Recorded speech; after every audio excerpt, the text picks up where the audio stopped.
Madame la ministre de la Solidarité nationale et de la Famille et de la condition de la femme, Monsieur le général-major, directeur de la DGSN, Monsieur Kamel Zagbara, conseiller à la présidence de la République, Mesdames, Messieurs les ambassadeurs, Mesdames, Messieurs les invités,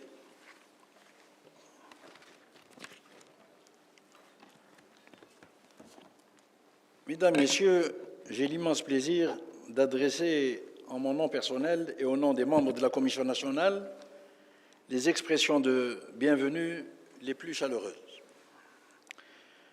Je suis honoré également de vous accueillir pour ce séminaire intitulé « Les droits de l'homme et l'environnement entre responsabilité historique et vision prospective » dans le cadre des objectifs du développement durable post-2015.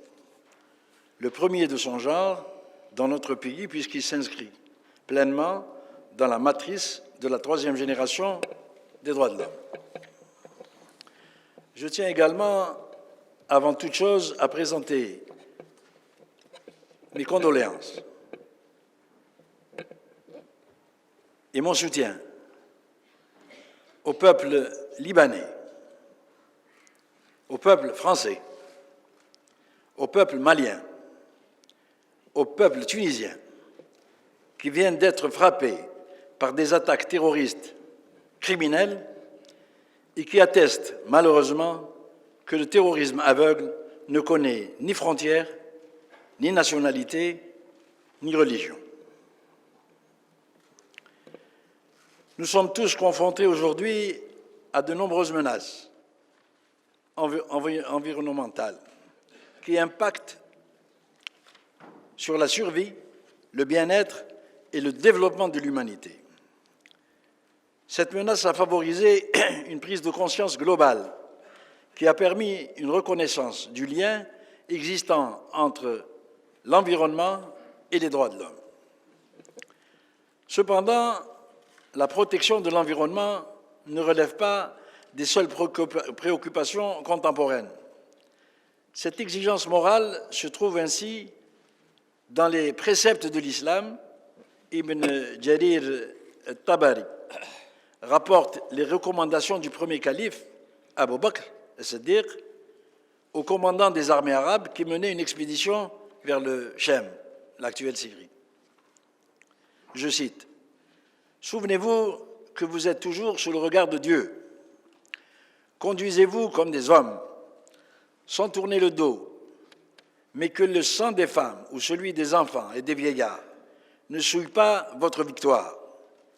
Ne détruisez pas les palmiers, ne brûlez pas les habitations ni les champs de blé, ne coupez jamais les arbres fruitiers et ne tuez le bétail que lorsque vous êtes contraint de le consommer. » Quand vous accordez un traité et joint d'en respecter les clauses, au fur et à mesure de votre avance, vous rencontrez des hommes d'autres religions et qui servent Dieu dans la prière, ne les tuez point et ne détruisez pas leurs habitations. Fin de citation.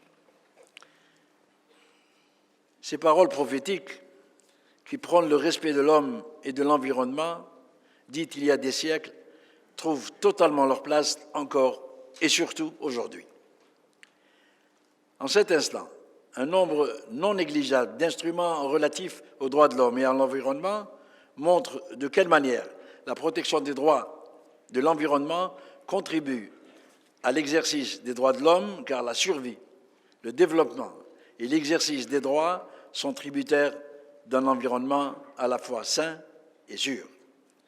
Par conséquent, il est indispensable de protéger et de promouvoir un environnement sain, non seulement dans l'optique des droits de l'homme, mais aussi pour protéger le patrimoine commun de toute l'humanité.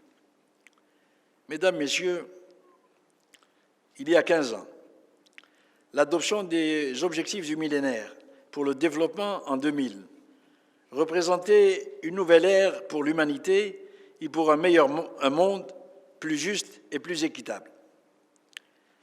15 années après leur adoption, et en dépit de certaines limites, les OMD ont permis de réaliser de nombreux progrès en matière de développement économique et social, bien que inégalement répartis. Notre continent africain continue malheureusement de subir les affres de crises et de conflits, de catastrophes naturelles et du changement climatique, pour ne citer que certains mots, ce qui engendre aujourd'hui un mouvement de migration sans précédent entre migrants politiques, mais aussi migrants écologiques. L'Algérie a pu atteindre avant terme la majorité des OMD qui constituent aujourd'hui un cadre de référence pour notre développement national.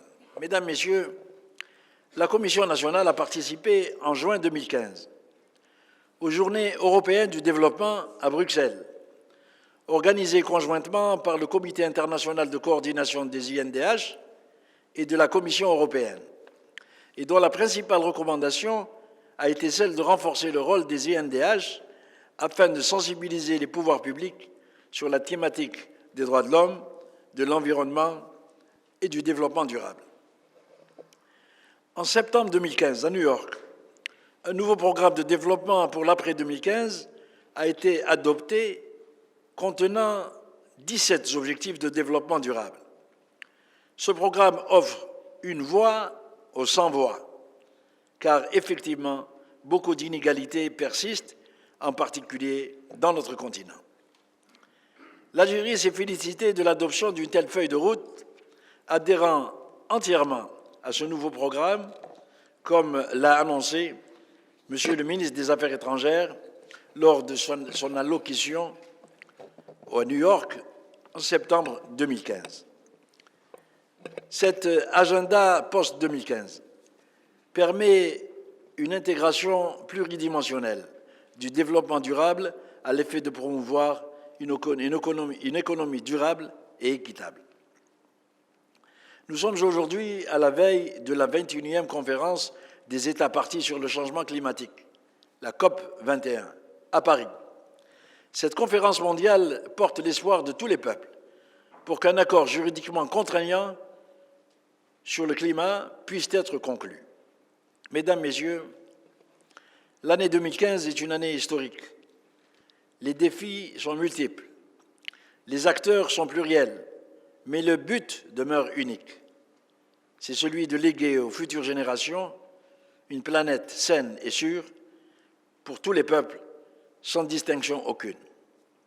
Enfin, il nous appartient, à nous tous, acteurs institutionnels, chercheurs, académiciens, historiens, militants et représentants de la société civile, de plaider à la faveur du renforcement de cette triptyque, droits de l'homme, environnement et développement durable. Je vous remercie de votre attention.